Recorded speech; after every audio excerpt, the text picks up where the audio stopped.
Hello friends. Crompton ने आज अपने क्वार्टर फोर के रिजल्ट मार्केट क्लोज होने के बाद डिक्लेयर किए, तो उसे डिटेल में समझ लेते हैं। आज जो बोर्ड मीटिंग हुई है उसमें ₹3 का डिविडेंड भी कंपनी ने डिक्लेयर किया है। तो चलिए आगे बढ़ते हुए नंबर देख लेते हैं। ये जो नंबर्स है वो कंसोलिडेटेड नंबर्स है और वैल्यू करोड़ में है। शुरुआत में ऑपरेशन रेवेन्यू देख लेते हैं। तो ऑपरेशन रेवेन्यू रहा है मार्च क्वार्टर में 2060 करोड़ का। वही लास्ट ईयर मार्च क्वार्टर में 1961 करोड़ का ऑपरेशन रेवेन्यू रहा था। और दिसंबर क्वार्टर में 1769 करोड़ का ऑपरेशन रेवेन्यू रहा था। यहाँ पर अगर ईयर ऑन ईयर बेसिस देखेंगे तो 5% का हमें इंक्रीज देखने को मिल रहा है। वही क्वार्टर ऑन क्वार्टर बेसिस पर 16% का हमें इंक्रीज देखने को मिल रहा है। वैसे मार्केट में ब्लूमबर्ग का अनुमान लगभग 2160 करोड़ का था, तो उससे स्लाइडली कमजोर ऑपरेशन रेवेन्यू हमें इस क्वार्टर में देखने को मिल रहा है। अब आगे बढ़ते और कंपनी का टोटल इनकम देख लेते हैं। तो टोटल इनकम रहा है मार्च क्वार्टर में 2076 करोड़ का। वही लास्ट ईयर मार्च क्वार्टर में 1977 करोड़ का टोटल इनकम रहा था। और दिसंबर क्वार्टर में 1781 करोड़ के आसपास टोटल इनकम रहा है। यहाँ पर अगर ईयर ऑन ईयर बेसिस देखेंगे तो 5% का इंक्रीज देखने को मिल रहा है। वही क्वार्टर ऑन क्वार्टर बेसिस देखेंगे तो 17% का इंक्रीज देखने को मिल रहा है।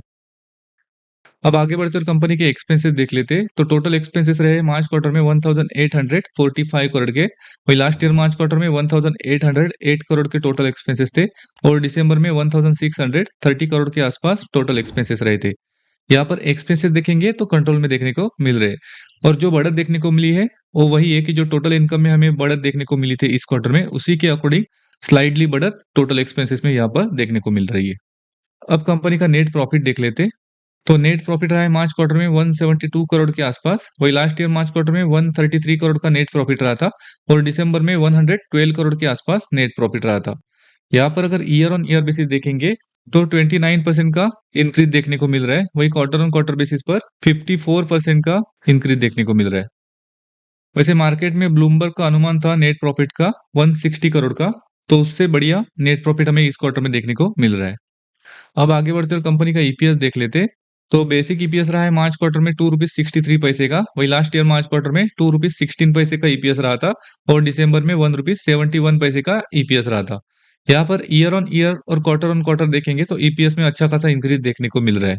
ओवरऑल नंबर देखेंगे तो अच्छे नंबर्स इस क्वार्टर में देखने को मिल रहे हैं, जहां पर क्वार्टर ऑन क्वार्टर देखेंगे तो नेट प्रॉफिट और ऑपरेशन रेवेन्यू में स्ट्रॉन्ग इंक्रीज देखने को मिल रहा है। उसी के साथ ईयर ऑन ईयर बेसिस पर भी स्लाइडली इंक्रीज हमें ऑपरेशन रेवेन्यू में देखने को मिला है। लेकिन नेट प्रॉफिट अगर देखेंगे तो उसमें बड़ा इंक्रीज हमें ईयर ऑन ईयर बेसिस पर भी देखने को मिल रहा है। और जो मार्केट का अनुमान था नेट प्रॉफिट का, उससे अच्छा नेट प्रॉफिट हमें इस क्वार्टर में देखने को मिल रहा है। और लास्ट 3 महीने में अगर स्टॉक का परफॉर्मेंस देखेंगे तो स्टॉक में 1% की गिरावट ही हुई है। तो स्टॉक के लिए ये रिजल्ट्स पॉजिटिव देखने को मिल सकते हैं। इस वीडियो में इतना ही। Thank you.